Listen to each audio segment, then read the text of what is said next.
Welcome students. I hope you all are fine. I am your English teacher Maria Ghani and I am back with the next lecture of first year subject English, as I already mentioned. Today we are going to start with unit number 9. हम unit 9 से start करेंगे and unit 9 is the white lamb.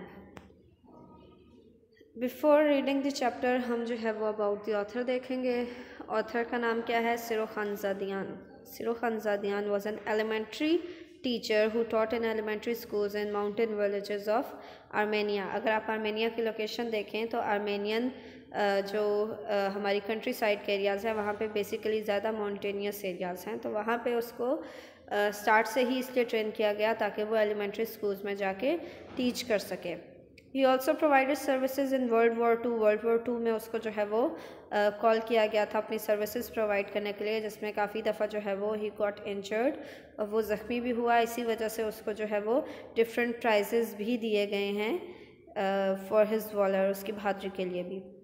He wrote about the defenders of Leningrad. Leningrad basically एक ऐसा जो है वो city है जो उनके जो है वो सी वेज को लिंक करता है बाकी के कंट्रीज़ के साथ. जैसे हम देखें हमारा कराची का जो पोर्ट है या गवादर पोर्ट है, तो अगर हमें थ्रू सी अटैक कर दिया जाए तो वो हमारी फ्रंट लाइन पे होंगे. तो लेनिनग्रेड जो है वो बेसिकली एक ऐसा सिटी है आर्मेनिया का जो वर्ल्ड वॉर II के टाइम पे फ्रंट पे था, बिल्कुल फ्रंट लाइन पे था. तो वहाँ पे जो लोग डिफेंड कर रहे थे अपने कंट्री को, वो उनके बारे में स्टोरीज लिखता है.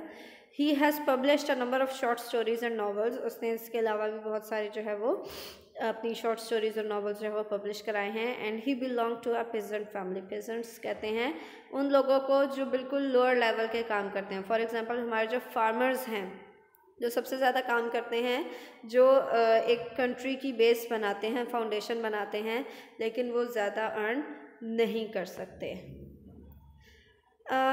If we look at Armenian history में जो इम्पोर्टेंट पॉइंट्स हैं, अगर आप आर्मेनिया की लोकेशन देखें तो वो बिल्कुल सेंटर में आता है. बेसिकली हमारी ये जो इस्लामिक कंट्रीज़ हैं, इस्लामिक वर्ल्ड है, जैसे जहाँ हमारे टर्की और अज़रबैजान आ रहे हैं, उससे बिल्कुल नेक्स्ट पे हमें आर्मेनिया मिलता है.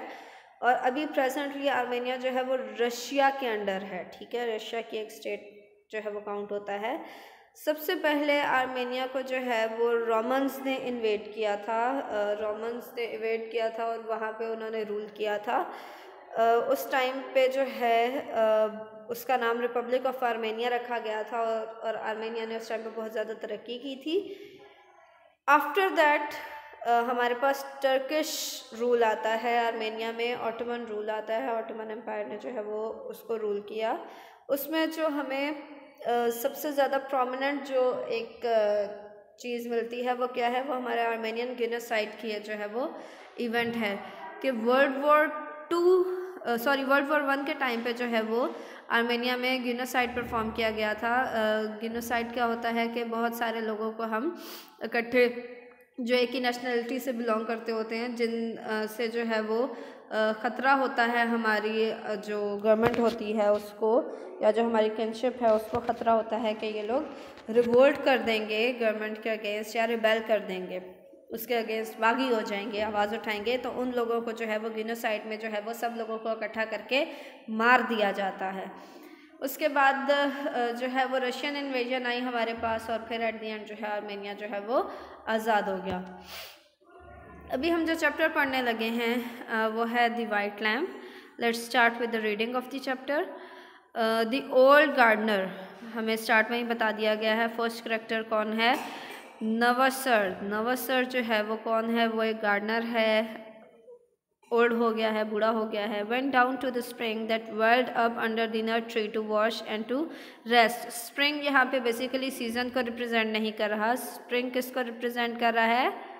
स्प्रिंग एक ऐसे जो है नहर को हम कहते हैं जो ज़मीन में से जिसका पानी निकाला गया हो. जैसे हमारे यहाँ अब जो है हम ट्यूबवेल्स वगैरह लगा लेते हैं, वो पानी खींचते हैं, तो पुराने ज़माने में स्प्रिंग्स होते थे. That welled up under the nut tree to wash and to rest. उसको क्या है, उसके ऊपर एक वेल बना दिया गया है, उसका पानी जो है वो इकट्ठा कर लेते हैं लोग, और वो कहाँ है? नट ट्री के अंडर है.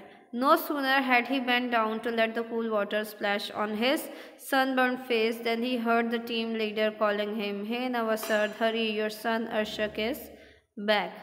हमें बताया हुआ है कि क्योंकि वो एक गार्डनर है तो वो अभी अपना काम करके फ्री हुआ है, इसीलिए उसका फेस जो है वो सनबर्न फील हो रहा है, वो सूरज की तपिश से जो है वो इफ़ेक्ट हुआ है। और वो क्या कर रहा है, वो इस वक्त मूड हो रहा है वहाँ पे स्प्रिंग पे से। इतने में उसका जो टीम लीडर है वो उसको बुलाने आता है कि तुम्हारा बेटा अर्शक वापस आ गया है। Word the old man said excitedly and then straightened up with difficulty. He rushed back up to where the man was standing with an agility surprising for his years. What did you say? When did he come? Where is he? बिल्कुल ऐसे ही जैसे जब हम लोग जो है वो कुछ दिन के लिए अपने पेरेंट्स से दूर जाते हैं और जब हम वापस आते हैं तो वो कितने एक्साइटेड होते हैं, या हमारे घर में हमारी फैमिली मेम्बर्स में से कोई जो है वो कहीं चला जाए या कोई गेस्ट आए या कोई हमारे रिलेटिव्स हमें मिलने आए तो हम बहुत ही ज़्यादा एक्साइटेड होते हैं। हमें जब पता चले कि वो आए हैं तो हम क्या करते हैं, हम पूछते हैं वो कहाँ हैं, किधर हैं, अभी क्या कर रहे हैं, कैसे हैं। तो बिल्कुल वैसी ही सिचुएशन है कि नवासर्द का बेटा जो है वो वापस आया है और वो बहुत ही ज़्यादा ईगर फील कर रहा है, वो बहुत ही ज़्यादा बेसब्रा हो रहा है कि वो अपने बेटे से मिले। क्या जवाब मिलता है उसको? He is in the village, I saw him my self, he is driving a blue sedan. कहाँ है? गांव में है, मैंने उसको अपनी आंखों से देखा और वो एक ब्लू सीडन जो है वो ड्राइव कर रहा है। सीडन बेसिकली 1920s में जो है वो एक न्यू जो है वो कार इंट्रोड्यूस कराई गई थी, उस पर वो जो है वो ट्रैवल कर रहा है। बेसिकली उस टाइम पे ये कार बहुत ही ज़्यादा एक्सपेंसिव थी और मतलब एक बंदे का वेल्दी होने का, उसका जो है वो बहुत ही ज़्यादा मालदार होने को रिप्रेजेंट करता था। Riding through the village, lucky you Navasard, God has blessed you with a fine son. वो जो दूसरा बंदा है वो उसको क्या कह रहा है कि तुम बहुत खुशकिस्मत हो कि तुम्हारा बेटा जो है वो इतना अच्छा है कि वो इतना अमीर हो गया है और फिर भी वो तुम्हें मिलने आ रहा है। The sun began to shine 10 times as brightly as before. Nawasard felt he was walking on air, his heart pounded with excitement. हालांकि सूरज जो है वो अपनी पूरी आबोताब के साथ चमक रहा था, लेकिन नवासर्द क्योंकि उसको अपने बेटे से मिलने की बहुत खुशी थी तो वो बहुत ही ज़्यादा एक्साइटेड हो रहा था और ऐसा लगता था जैसे वो हवाओं में उड़ रहा है।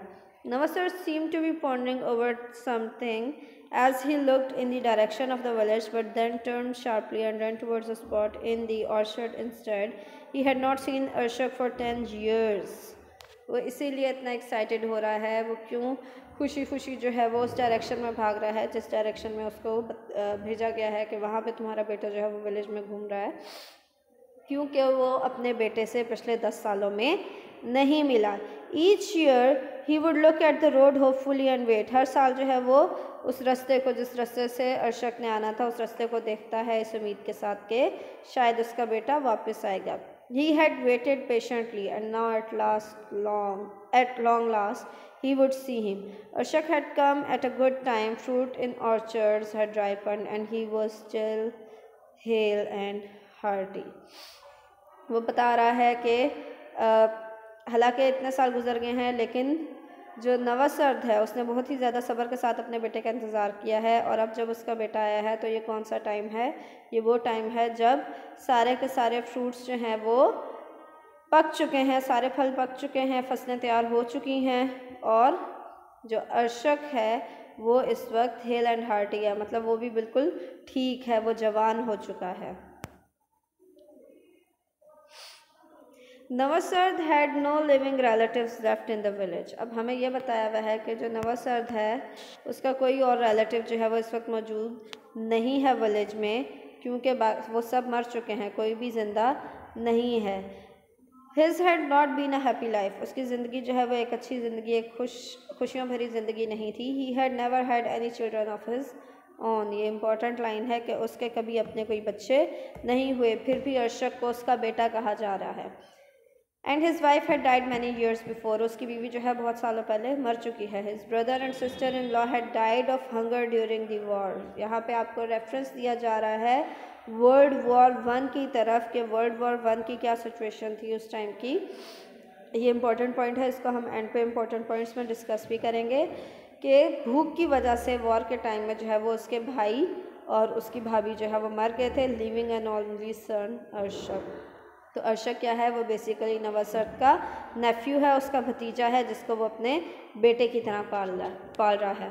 Then he recalled that the largest of the watermelons had ripened under the huge mulberry tree by the river bank. He cut its stem, wiped the silvery dust from the melon with the hem of his long jacket and admired it's Chinese strips. अब क्या है, एकदम उसको याद आया कि watermelon में वो जो सबसे बड़ा वाला वाटरमेलन है वो भी जो है वो बिल्कुल पक चुका है, तो उसने जाके उस वाटरमेलन को जो है वो उसके पौधे से काटा है और उसको साफ़ कर रहा है। क्यों साफ़ कर रहा है? माय अर्शक लव्स वाटरमेलन्स, इसलिए क्योंकि उसको पता है कि अर्शक को वाटरमेलन्स पसंद हैं और वो उसके लिए वाटरमेलन साथ में लेके जाना चाह रहा है। 10 साल बाद वो उसको मिल रहा है और फिर भी वो उसको खाली हाथ नहीं मिलना चाहता। He got down on his knees, put his arms around the melon and squeezed hard. वो अपने जो है वो घुटनों पे बैठा और उसने क्या किया, उसने उस मेलन को बहुत ज़ोर से पकड़ लिया। And his ear to the rain, he nodded approvingly at this sound. He then went over to the fig tree, climbed it with difficulty and began picking the honey sweet fruit that had been pecked at here and there by the birds. अब क्या हुआ है, जैसे हमने notice किया होगा, हमारे parents specially हमारे फादर्स जो है, या कोई भी बड़ा जब फ्रूट खरीदते हैं स्पेशली वाटरमेलन्स, तो हम जो है वो तरबूज खरीदते हुए क्या करते हैं, हम उसको हल्का सा ना वो नॉक नहीं जैसे करते हैं, उसके ऊपर खटखटा के उसको हल्का सा वो उसके ऊपर मार के देखते हैं, तो हमारे बड़े उससे अंदाज़ा लगा लेते हैं हाँ भाई ये पका हुआ है या नहीं पका हुआ। तो वो भी ऐसे ही कर रहा है, नवासर्द भी चेक कर रहा है कि क्या वो वाटरमेलन वाकई पक गया है जो साइज़ में सबसे बड़ा है। फिर वो खुद ही कह रहा है कि हाँ इसकी आवाज़ बिल्कुल ठीक आ रही है, ये पक गया है, वो उसको ले लेता है। और फिर वो और जो है वो फ्रूट्स इकट्ठे करने शुरू हो गया। कौन से वाले फ्रूट्स? वो फ्रूट्स जिनको बर्ड्स ने पैक करके फेंक दिया है। पैक का मतलब होता है कि थोड़ा सा जो है वो चख के इधर उधर फेंक दिया हुआ है। He chose the figs and packed them gently into a bright woven basket। और उसने फिग्स बेसिकली एक ड्राई फ्रूट की टाइप है, उनको जो है वो इकट्ठा किया है और बास्केट में डालना शुरू कर दिया है। Then Navasart set out along the bank to where a 6-month-old white lamb was grazing। और वो कहाँ पे बैठ गया है? वहाँ बैठ गया जहाँ पे एक 6 month की जो है वो वाइट लैम्ब इधर उधर घास चर रही है। He was saving the lamb for a special occasion। वो उस लैम्ब को पिछले 6 महीने से एक ख़ास मकसद के लिए बचा के रख रहा है। हम बाद में देखेंगे कि वो ख़ास मकसद क्या है। Ashok has come home. I have finally lived to see the day, Navasart said to himself and untethers the lamb। untethers का मतलब होता है कि उसकी जो उसका जहाँ पे भी उसने उसको बांधा हुआ था वहाँ से वो उसको खोल देता है। It bleated loudly. और वो जो है जो शीप की साउंड होती है उसको ब्लीट कहते हैं, तो वो अपनी आवाज़ निकालती है ऊंचे से। Let's go fellows, Navasard said, come on Arshak's home. और वो अपने बाकी साथियों को भी कह रहा है कि चलो हम सब घर चलें, अर्शक घर आ गया है। Let's go fellow. बाकी साथियों जिनकी वो बात कर रहा है, जिन फेलो की बात कर रहा है, वो फेलो कौन है? वो बेसिकली उसकी वो वाइट लैम्ब है। He climbed the steep path to the village, the heavy basket pressed on his shoulders, while the meek and gentle lamb either ran on ahead or fell behind him। अक्सर आपने जो है वो ads में देखा होगा कि पीछे जो है वो बैग पे उन लोगों ने बैग की तरह बास्केट्स पहनी होती है जिसके अंदर वो फ्रूट्स और चीज़ें कलेक्ट कर रहे होते हैं। तो ऐसे ही उसने जो है वो बाकी फार्मर्स की तरह वो बास्केट पहनी हुई है और वो ऊंचे नीचे रास्ते से चलता हुआ घर की तरफ जा रहा है। While the meek and gentle lamb either ran on ahead or fell behind him। जब कि वो जो उसकी शीप है, जो उसकी लैम्ब है, बेसिकली बेबी शीप है, वो क्या कर रही है? वो कभी उससे आगे भाग रही है, कभी उसके पीछे भाग रही है। हालांकि उसको उसने बांधा हुआ नहीं है, लेकिन फिर भी वो नवासर्द के साथ साथ चल रही है। Where are you going so early in the day? The people he met on the way asked।